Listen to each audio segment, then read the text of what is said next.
uncensorable, you know.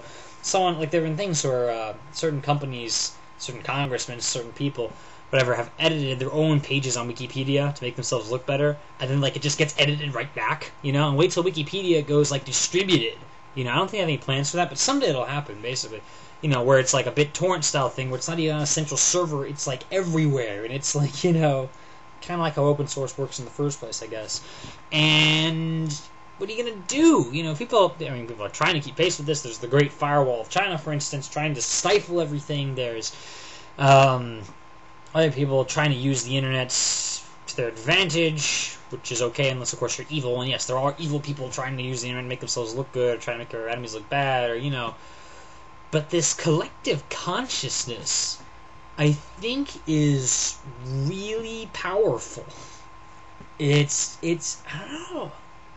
Yeah, there's bold new horizons. I mean, on the horizon anyway. Again, you know, we're waiting, for instance, for Linux to become like a serious standard, to have, like, well, let's say at least 10% of the market, you know, to be comparable to Macs. I don't think Macs even have 10%. Whatever. To be up there, you know, if you're comparable to, like, the Mac, like, okay, now we're something. And once you're something, then as far as open source, you're everything. Because you'll start growing even faster. People have been waiting for this, and been waiting, and proving things, and things seem to go so slow. Yes, but things are also going so fast.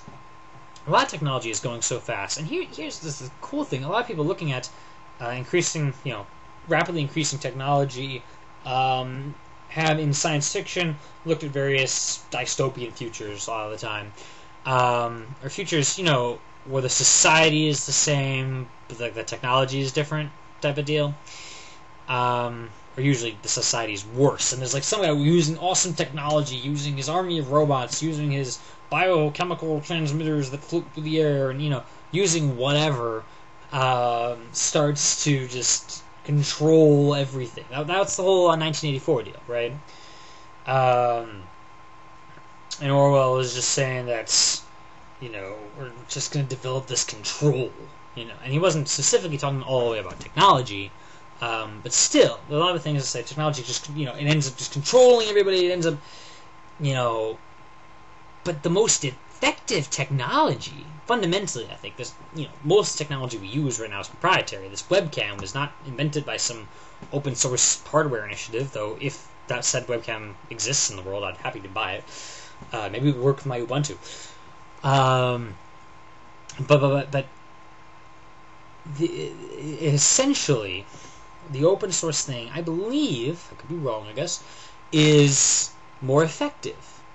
I think that the rise of open source and the rise of Wikipedia and the rise of all these other things, I've said this before, is as inevitable as the rise of democracy. Which, granted, democracy had a lot of trouble getting off the ground. We invented it, and then several thousand years went by, and then, you know, I've said this all before.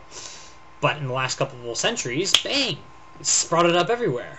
Once enough people started talking to each other, once they started becoming aware enough, then say, hey, democracy makes sense. Well, let's overthrow what's-his-name who's on the throne and make a democracy instead, right?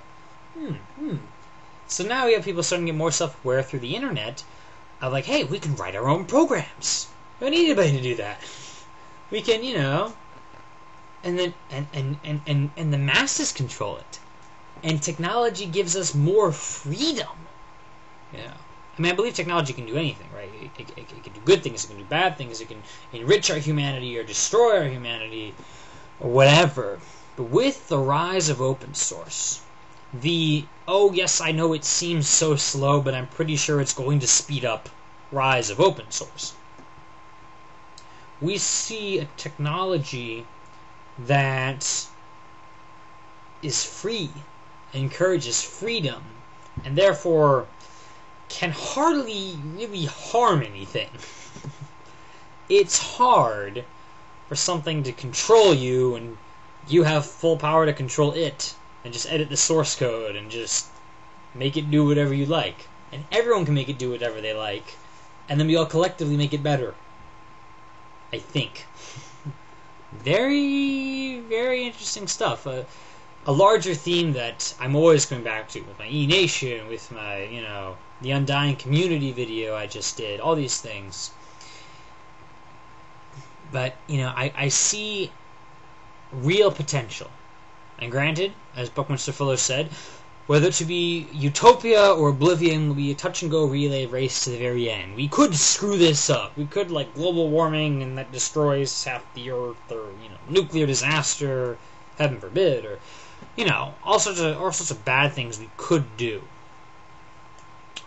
Or we could collectively take control and work together and enhance freedom and, for instance, use open source software. And that would be the rise of open source. Thanks for watching. See you later.